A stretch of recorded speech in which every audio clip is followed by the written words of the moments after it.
This month I was supposed to go to Gamescom and failed, but I did do a long art trail, so let's talk about that instead. The Gamescom thing isn't exactly true. We weren't supposed to go. I just really want to go. I just miss going.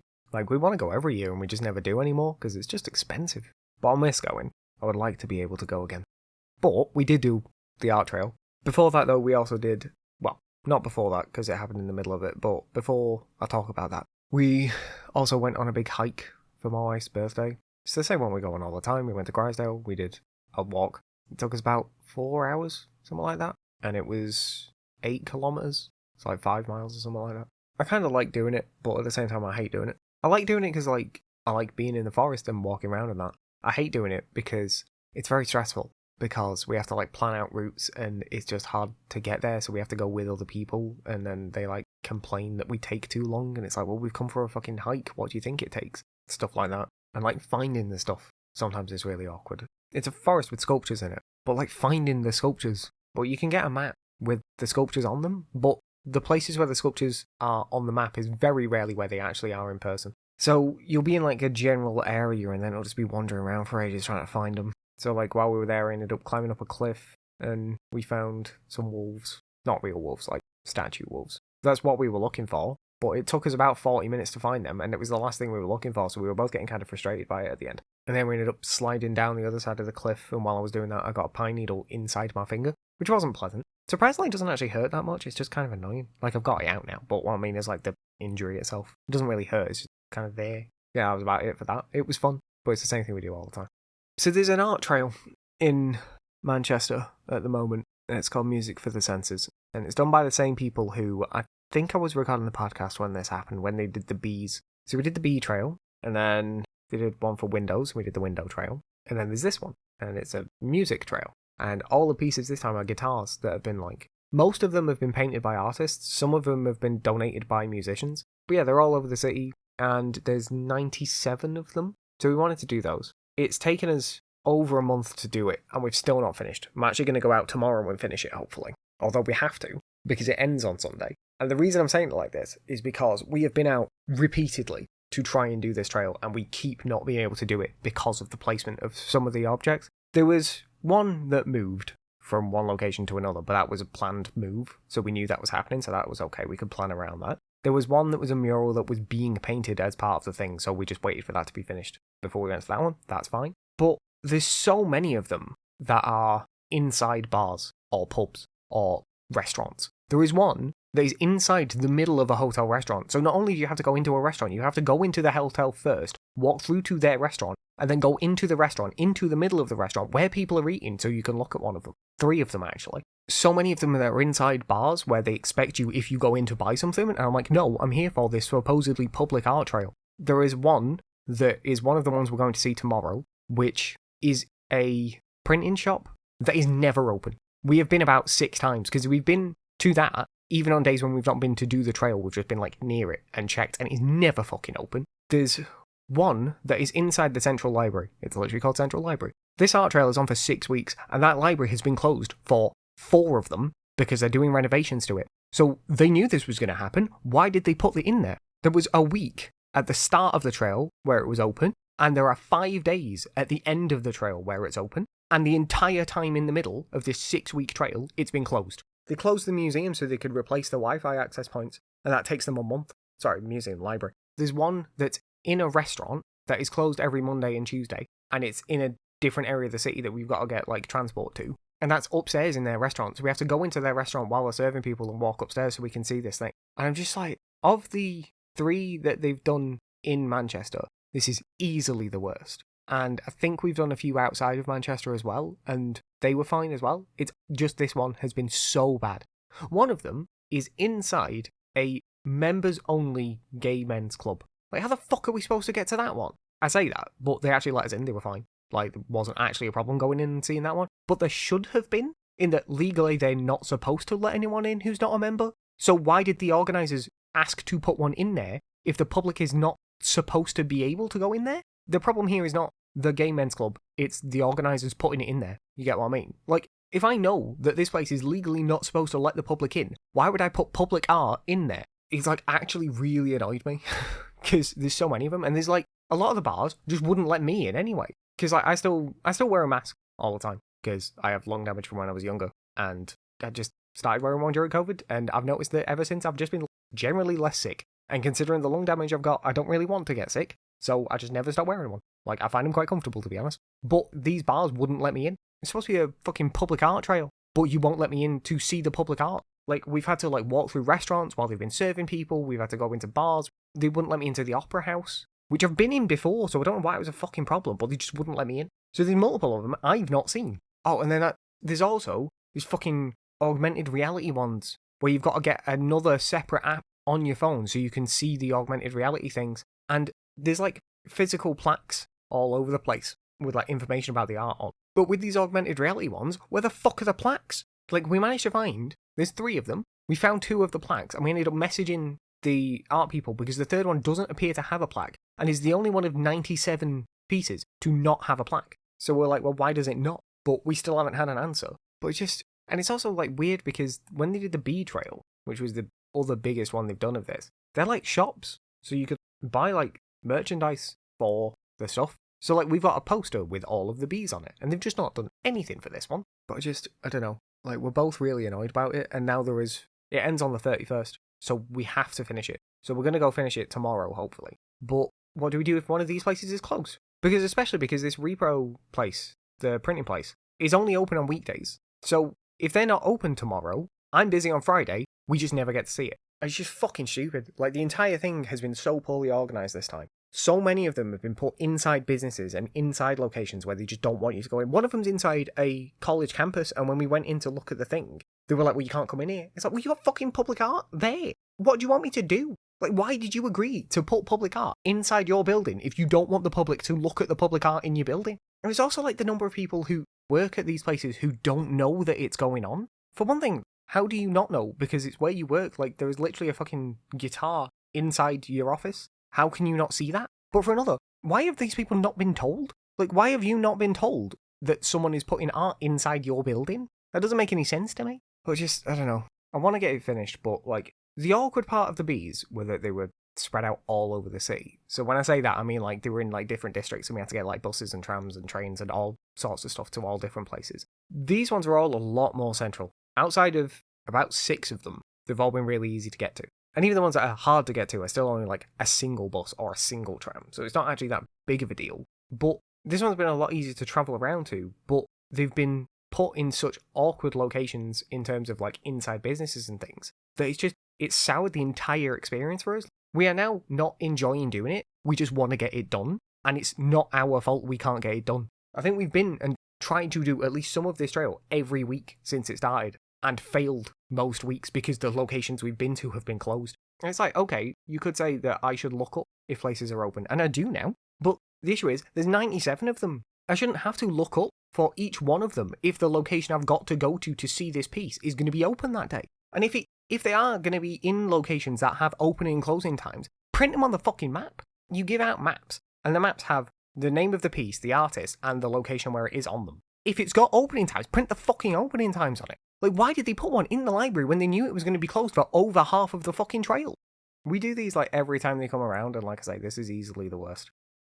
So, for the games I've been playing, I'm still going through Monster Hunter Wilds, although I am very close to just stopping playing that now. I've got everything I wanted to. The only reason I'm not is because there's 2 new events that came out today as of recording. One of them's the Fender guitar one, which I've already done actually, and the other one's about getting some mining weapons. I don't know if there are any dual blades, so if there's not, I'll just run it the once, and if there are, I'll run it a few times. I don't know. At that point, I'll probably just drop it. I don't know, like, I'm playing it every day, and I'm like, yeah, this is fine, but there's just nothing I want to do anymore. I mean, I could go and, like, grind out all of the armor sets, but I don't really want to. I just don't feel as strong about this as I did World. I like Rise a lot more than either of them, but I don't really care about this even as much as I cared about World.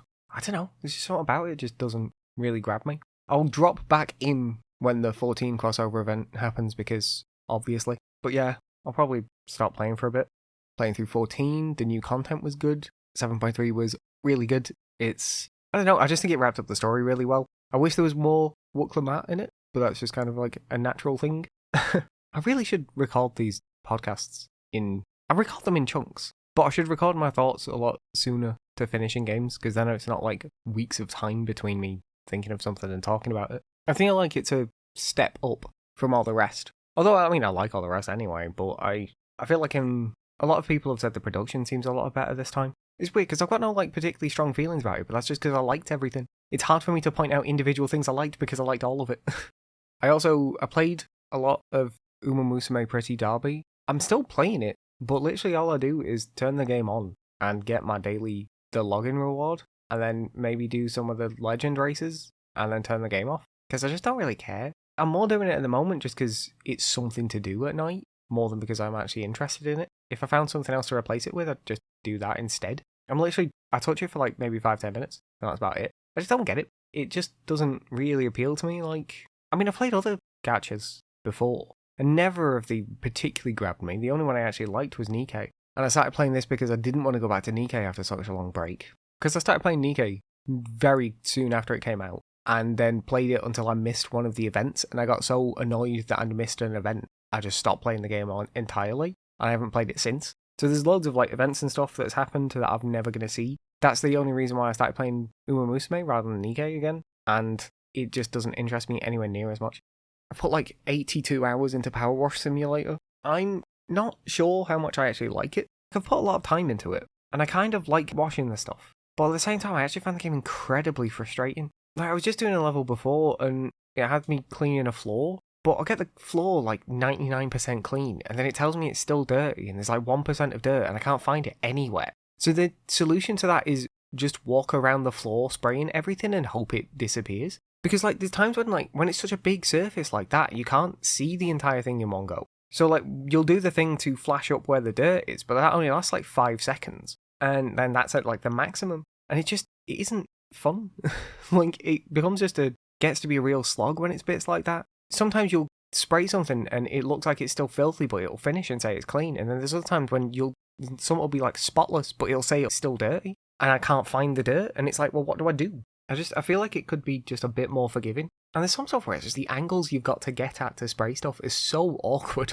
I clearly like it from the amount of time I've spent into it, but I don't know if I like it so much as I am compelled by it. That's not the same, is it? It's also something I'm just like doing on my Steam Deck at night. I've not bought the DLC for it. I've not paid for any of the paid DLC for it, which means as soon as I finish the Tomb Raider thing, which is the last bit that I'm doing right now, I'm like going to be done with the game at least until I decide to buy those things. And I don't know when I ever will, because I don't really want to spend another 30 quid on the game, but I also kind of want to get it done, so I don't know.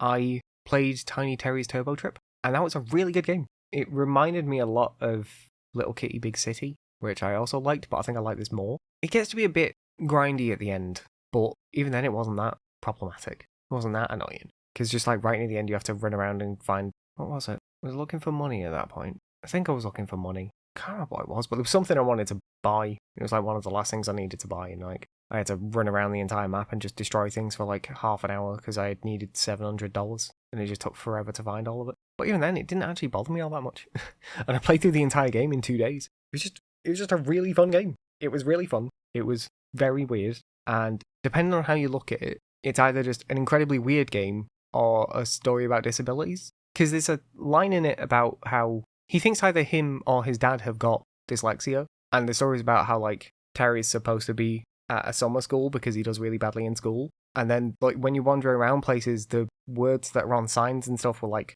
float around until you get close enough, and then eventually it'll like pop in to be readable. And I feel like there's like a pretty obvious interpretation about how he's bad at his schoolwork because he's got dyslexia and it's undiagnosed, and how he needs more support, and how like because he feels like he's doing badly, he feels like he's stupid, so he ends up doing something else instead, which is why he's driving to space now, because he just wants he wants people to like him, and he feels like people don't because people think he's stupid. I feel like that's like a interpretation you can make pretty obviously, but it's one of those things where it's like you could read it like that, or you can just read it as like some kid's playing a game and decides to drive to space, and it's like it works in both ways. You don't really have to go that deep into it for it to still be an interesting game. But I feel like just learning that stuff sort of like recontextualizes stuff. It's really good.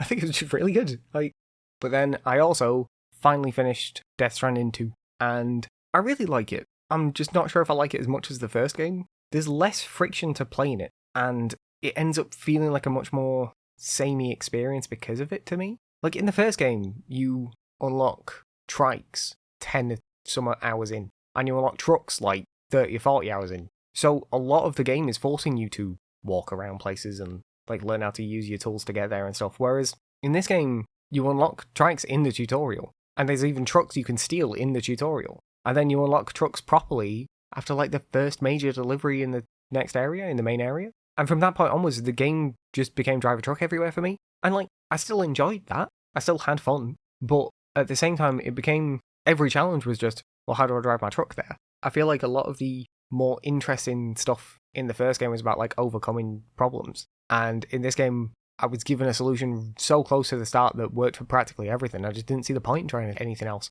The only thing I did was I did build up a zipline section between the Adventurer and, is it F5? And also the Eastern Environmental Observatory, I think, is the one I'm thinking of. So I built up like a zipline network between those, because getting the truck up there was awkward. And then like I also didn't feel as compelled to do everything in this game. I didn't get everyone to 5 stars. I got most people to 5 stars, but not everyone. But there's even 2 people I didn't unlock, because you unlock the ability to do the last 2 areas at basically the same time you're in the final, like the end stretch of the game. They're not post-game things. They are end-game things. But they are in the like final hour of the game end game. And I was like, well, I don't want to take a break from finishing the game to go and see these 2 people. It just wouldn't feel right. Like, the end of the game is you do a delivery to one place, you do a delivery to a place, and then they want you to deliver to the next place. And then from there, you drive home, basically. Like, I won't give you any context, but that's essentially what you do. Kind of like the first game. And it's like this chain of deliveries, but even then, it's only really 2, isn't it? It's 1 to there, to the end. But you unlock these last 2 places in the middle of that, and that just feels like a weird place to stop. So I just didn't. So then I finished the game, but if you know me, you know that if I finish a game, I don't go back. I just lose all drive. As soon as the story's finished, I just lose the drive to do anything else. So I just didn't. I really like the game. I don't want to spoil anything, really. But I found some of it quite predictable. But I also, like, enjoyed it. But I don't feel like I could predict what was happening in the first game. I also, again, don't understand why people find these games confusing. There is nothing to be confused about.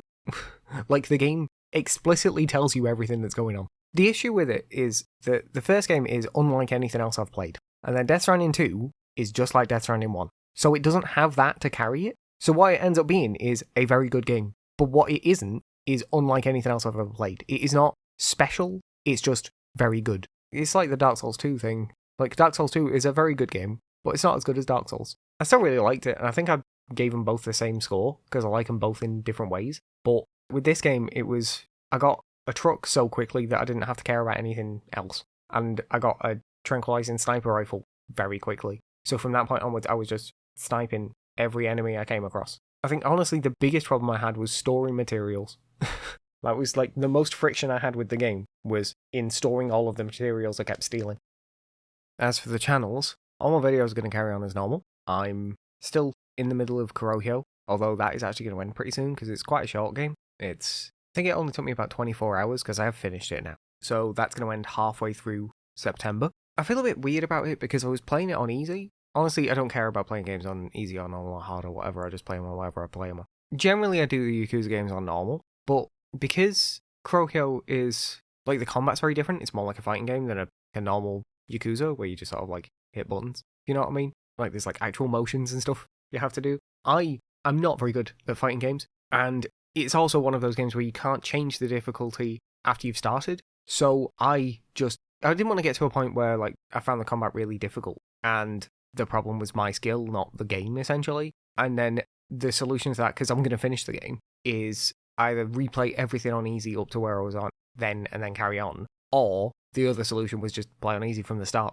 So you could maybe tell, I don't think you can, but you could maybe tell the first episode that I put up was a half hour. I played that on normal, and then that was when I was still thinking about it, and then afterwards I realised that no, I'll just do it. So I replayed that little section on easy, so then the entire rest of the LP was on easy. The reason I feel weird about it is because the game wasn't that bad, the combat wasn't that bad, so I probably could have done it on normal, and I don't know, because I was thinking I might do the sequel on normal, but the sequel has, like, way less information about it. Because I play these games with a guide. I actually use them mostly just to plan my episodes out, because if you notice, I tend to play the Yakuza games where I'll do like an episode of the main story, and then an episode of side stories, or like however many episodes it takes to do all the side stories, and then an episode of the main story again, and that's how I do each chapter usually. sometimes you'll see me do an episode where it's just like the main story, just like the first cutscene, and then go off and do all the sub-stories. The reason I do use the guide is so that I know when to do the sub-stories. Because when it's something like one of the sub-stories opens up near the end of the chapter, then I'll do all the main story stuff in one episode, then do all the sub-stories once that's unlocked. The reason I'm bringing that up is because there isn't an English guide for Kurohyou 2. I did manage to find one in Japanese, and I'm using Google Translate to translate it, but it's laid out very differently, and the translation's not, like, perfect, so I can't really tell a lot of the time when the sub-stories open up, so I'm not sure how that's going to go. The point I'm getting at is that I was thinking about playing the sequel on normal, but I might play it on easy just for the sake of if I have to redo anything, it'll be easier, because I want to do all the sub-stories. That's what I usually try and do. Although I realised the other day, I never do any of the hostess sub-stories, just because I don't like the host clubs. But yeah, like I'm not sure what I'll do. I was going to play it on normal because I didn't actually find the combat that hard. I didn't find it that bad, but I might play it on easy just for the sake of if anything goes wrong in the LP, because the translation that I used for the first game wasn't perfect. There's one episode where I wander around for 40 minutes because the translation didn't actually make any sense. I think I cut that wandering around out, but I literally spent about 40 minutes wandering around and I ended up turning the game off and watching a video of someone else do it with a different translation, and they managed to do it, and I understood what I was doing then. It was just, they tell you to meet a guy behind Theatre Square. They say behind Theatre Square. They talk about where the Florist of Sight is, and they talk about, I think they talk about Children's Park, but I'm not sure if they talk about it in that conversation or whatever. So I'm like, okay, behind Theatre Square is not part of Theatre Square, is it? And they're talking about where the Florist of Sight is, and I already know where that is. So I just went to Children's Park. And then there is a guy there in Children's Park that is actually part of that questline. It just turns out he's part of a later step of that questline. So I spent ages talking to him, and nothing happened. So I wandered around for like half an hour, and I ended up looking it up in like the written guide that I'm talking about that I use to plan out stuff. And I found the bit about that guy, and it just said talk to a girl and him over and over again. So I did that, and nothing was happening. And it turns out that the translation just doesn't make any sense. So when it said behind Theatre Square, it didn't mean behind Theatre Square. It meant in front of the theatre. Which is not the same thing at all, is it? As soon as it said that, I just walked over to Theatre Square and had a conversation with the guy, and the game carried on. But yeah, the point I'm making is that it's the same translation team, so hopefully it's a better translation for the sequel. But if there's anything like that comes up again, it'd be nice to be able to replay stuff quicker. And also, I did have one crash. Just the one, which is nice. I had a lot of crashes with Dead Souls, but I only had the one crash with this. That wasn't too bad, but if that happens again in the sequel, I obviously want it to be easier so I can replay through that again. I might see if the game lets you change difficulty, I'll play it on normal and then lower it if I need to. Because that's always my plan. One of the things with like using the guide for the sequel is the structure of the episodes will be a bit more all over the place because I can't plan them out anymore. I'm going to try to, but it might just be a matter of I might end up just looking up when the end of the chapter is. The reason I don't like doing that is because then you end up with episodes where like the end of the chapter is 10 minutes long, and that's just not interesting. So I'm not sure yet, but I might just leave all the sub-stories till the end of the chapter and then do all the sub-stories in one go and then end the chapter. But again, then we end up with loads of episodes where the end of the chapter is a 10-minute long episode, which just isn't fun. But I don't know. We'll see. Dungeons of Hinterberg is also going to end in September. So both of my new LPs are actually going to start in October. There's not really much to say about that. I really like the game. I thought it was really good. But I also finished that like over a month ago at this point. I think I spoke about a lot of my feelings about it last time, but I don't really remember. But it's really good. I'm surprised no one talks about it really, because it was actually a really good game. There's couple of little issues about it that I know I've spoken about before, like I didn't understand you could do all of the stuff. I thought you were only given 25 days, and so you're not given 25 days, you've actually got as long as you want to do everything, so that was fine. I can't really talk about anything else until the LP ends, but yeah, it's a good game. I think that's about it. Everything else is going to carry on as normal. Those LPs are going to finish this month, and my new ones will start in October. Dungeons of Hinterberg is going to end right near the end of September. Kurohyou is going to end the middle of the way through September, but I'm also going to take off until the next month like I did with Yakuza 5. I also think there's a patch week in September, so that might work out anyway. But yeah, I think that's about it. Special thanks to all of my patrons. You can join them over at patreon.com/Holden Gatsby, and for $1 a month you'll get to see what I'm working on early, wallpapers for my LPs, exclusive roles in my Discord, and any other rewards I might think of. You can also just follow me there if you want to for free, as it's probably the best place to see all of my content as soon as it's available. There's links to the Patreon, along with my Discord, Instagram, TikTok, Twitter, Twitch, and all the other podcast platforms in the description for this episode. Finally, don't forget you can email me using podencastby@gmail.com if you've got anything you want to say. Thanks for sticking around. Bye. Special thanks to my patrons, Justin Wood, Hobbs, and Koopy Vegeta. You can join my patrons at patreon.com/Holden Gatsby, check out my TikTok and Twitter at Holden Gatsby, and follow me on Twitch at twitch.tv/Holden Gatsby. Don't forget to subscribe to all of my channels. If you want more, you can watch my last video now, but if not, then thanks for sticking around. Bye.